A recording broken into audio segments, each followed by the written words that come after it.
El ingenioso hidalgo, Don Quijote de la Mancha, por Miguel de Cervantes Saavedra.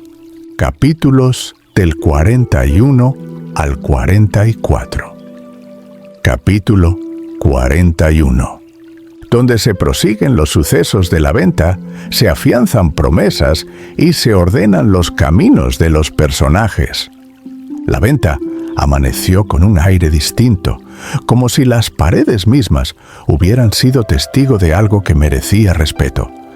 Tras la noche de reconocimientos y revelaciones, los viajeros despertaron con una mezcla de alivio y expectación. El sol entraba con timidez por la puerta abierta y el polvo del camino flotaba en la luz como si el tiempo se hubiera detenido para permitir que cada quien acomodara su destino.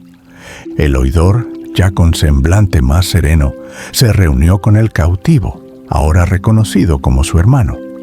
Hablaron largo rato, en voz baja, repasando recuerdos de la infancia, nombres de parientes, ausencias que el tiempo había vuelto borrosas. No había reproches, solo la extraña alegría de reencontrarse después de haberse dado por perdidos. «¿No imaginas?», dijo el oidor, «cuántas veces pensé en vosotros sin saber si aún respirabais». «¿Y yo?», respondió el cautivo, «aprendí a no esperar nada. Por eso, este reencuentro me parece un milagro».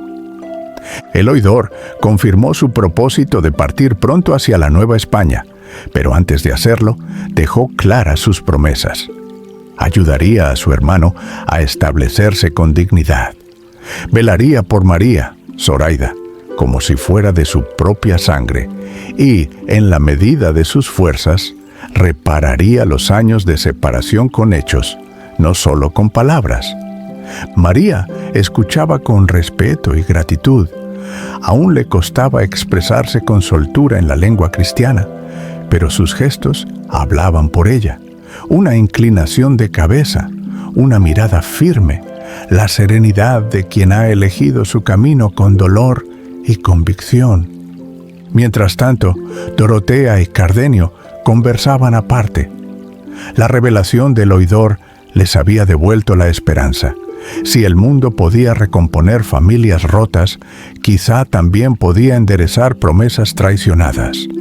Dorotea habló de la necesidad de seguir adelante con el plan que habían ideado, pues su propia honra seguía pendiente de resolución. «No basta con huir», dijo. «Hay verdades que deben salir a la luz». Cardenio asintió. Su dolor ya no era ciego, ahora estaba acompañado por un propósito. En el centro de la sala, Don Quijote escuchaba fragmentos de todas las conversaciones con atención grave. Aquella mañana parecía especialmente lúcido. Se acercó al oidor y a su hermano, y con el porte solemne que le era propio, habló. «Señores, lo que aquí ha sucedido es prueba clara de que la justicia del cielo obra aun cuando los hombres no la comprenden. Donde hubo cautiverio, hay ahora libertad. Donde hubo pérdida, hay reconocimiento. No olvidéis que las mayores aventuras no siempre se anuncian con trompetas». El oidor agradeció aquellas palabras con cortesía sincera, aunque sin entender del todo el lenguaje caballeresco.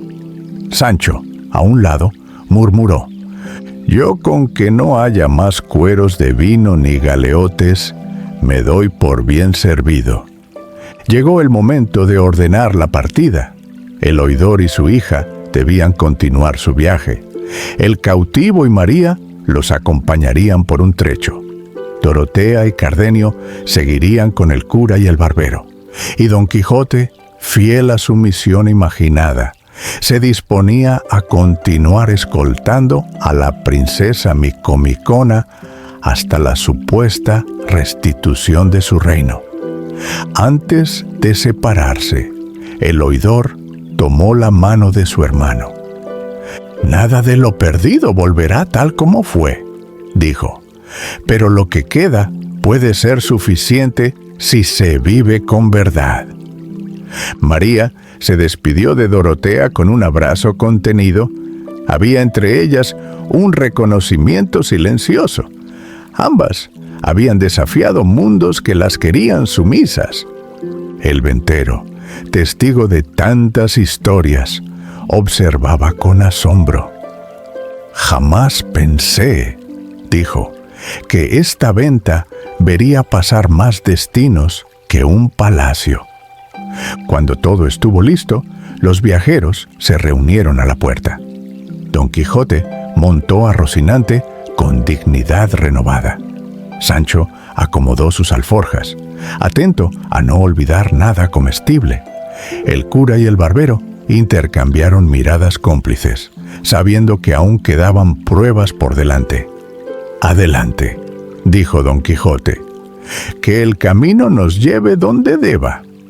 Y así, con promesas afirmadas, familias recompuestas y honras aún por restaurar, la venta quedó atrás, no como un simple lugar de descanso, sino como un cruce de destinos donde la realidad había superado a la ficción y donde, por un tiempo, la vida se había contado a sí misma con la hondura de un libro. Capítulo 42. De los consejos que Don Quijote dio a Sancho Panza antes de que fuese gobernador, y de otras cosas bien consideradas. El camino se extendía delante del grupo con la quietud de las primeras horas del día. El sol aún no apretaba, y el polvo levantado por Rocinante y el rucio se asentaba lentamente en el aire. Don Quijote cabalgaba serio, con el gesto recogido, como si llevara en la mente pensamientos de mayor peso que las aventuras recientes. Sancho, por su parte, avanzaba con una mezcla extraña de emoción y nerviosismo, la promesa de una ínsula, tantas veces mencionada como broma o esperanza lejana, comenzaba a tomar forma real en su imaginación.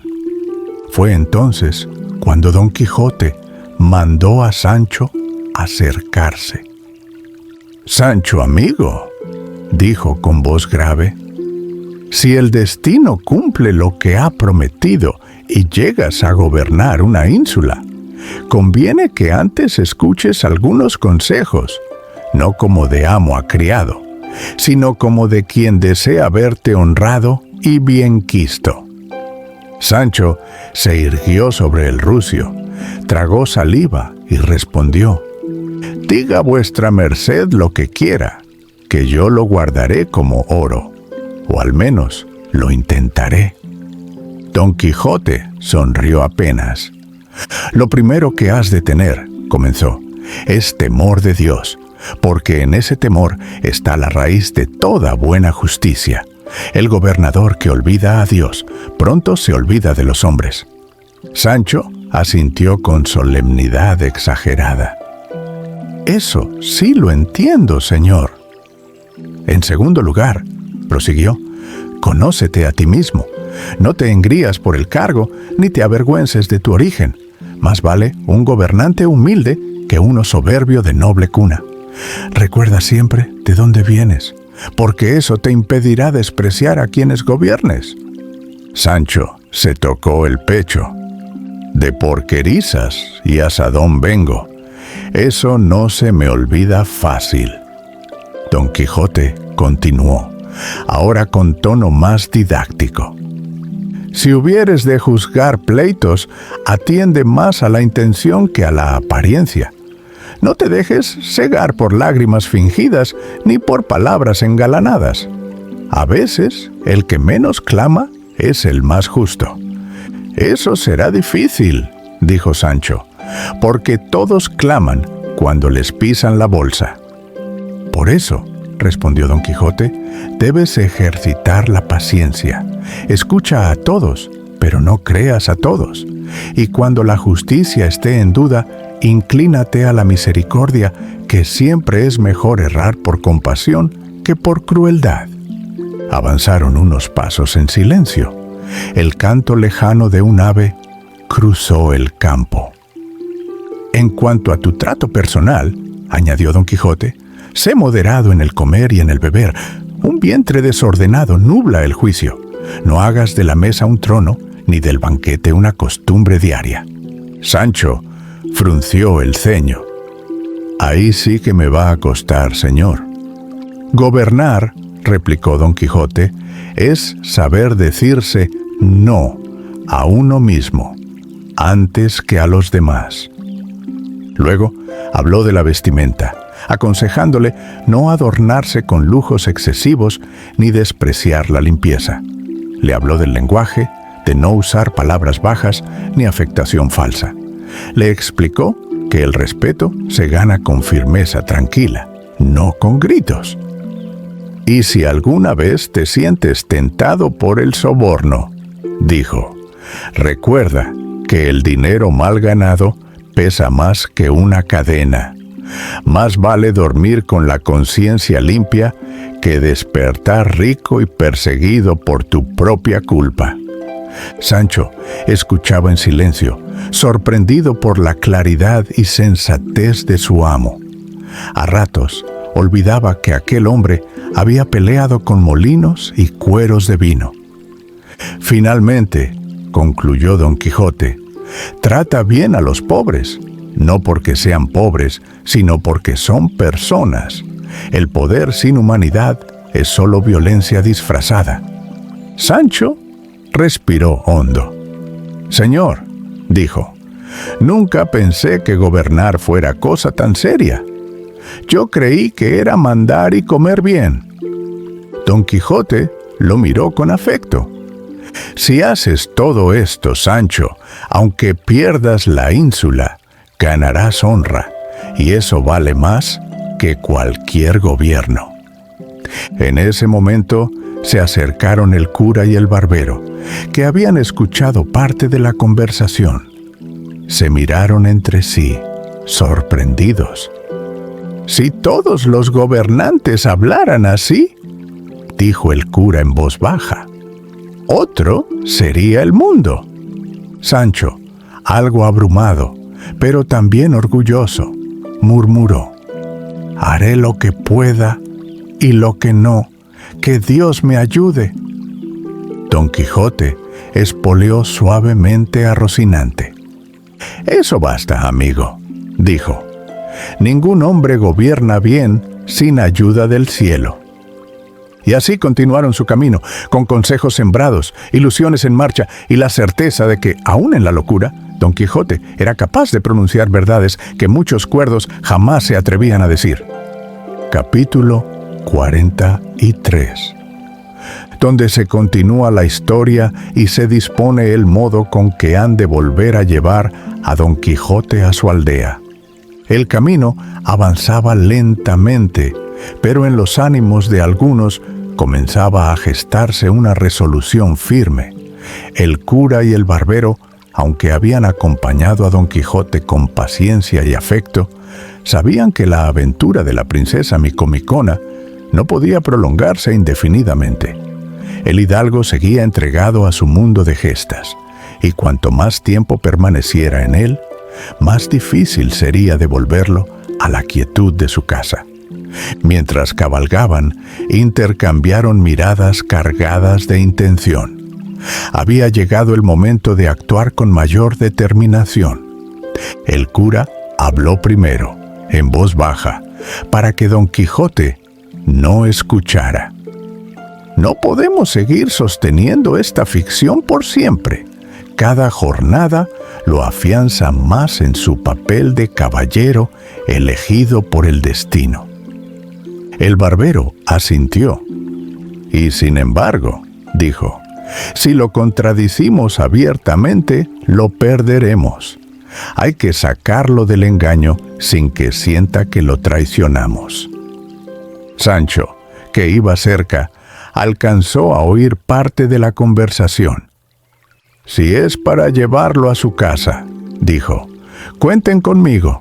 Mi mujer debe pensar que ya me morí. Don Quijote ajeno a estos planes, cabalgaba con la mente puesta en Dulcinea y en la gloria futura. De vez en cuando lanzaba discursos solemnes sobre la justicia, la fama y la necesidad de que los caballeros andantes soportaran trabajos y engaños. No hay honra sin prueba, decía, ni virtud sin padecimiento. Dorotea, que hasta entonces había representado con admirable firmeza el papel de princesa, empezó a mostrar señales de cansancio. Su propia historia reclamaba resolución, y aunque el engaño había sido necesario, deseaba ponerle fin cuanto antes. «Señor cura», dijo en privado, «no puedo seguir fingiendo eternamente. Mi verdad también necesita salir a la luz». «Y saldrá», respondió él, «pero primero debemos asegurar el regreso de nuestro amigo». Mientras deliberaban, el grupo volvió a detenerse en una venta, tan parecida a la anterior que parecía un eco del destino. Allí, al abrigo del techo y del fuego, retomaron la conversación con mayor calma. Esa noche, cuando Don Quijote ya dormía profundamente, el cura y el barbero expusieron su plan con claridad. Debían encantar a Don Quijote, hacerlo creer que fuerzas mágicas lo obligaban a regresar a su aldea para cumplir un designio superior. No sería una humillación, sino una prueba más de su vida caballeresca. «Si cree que es encantamiento», dijo el barbero, «lo aceptará sin resistencia. Y si se resiste», añadió Sancho, «yo le ayudo, pero con cuidado». Prepararon todo en secreto. Buscaron una jaula grande de madera, de las que se usaban para transportar fieras. El ventero, curioso, preguntó para qué era. «Para un caballero», respondió el cura, «aunque no lo parezca». Al amanecer, Don Quijote despertó tranquilo. Fue entonces cuando vio la jaula.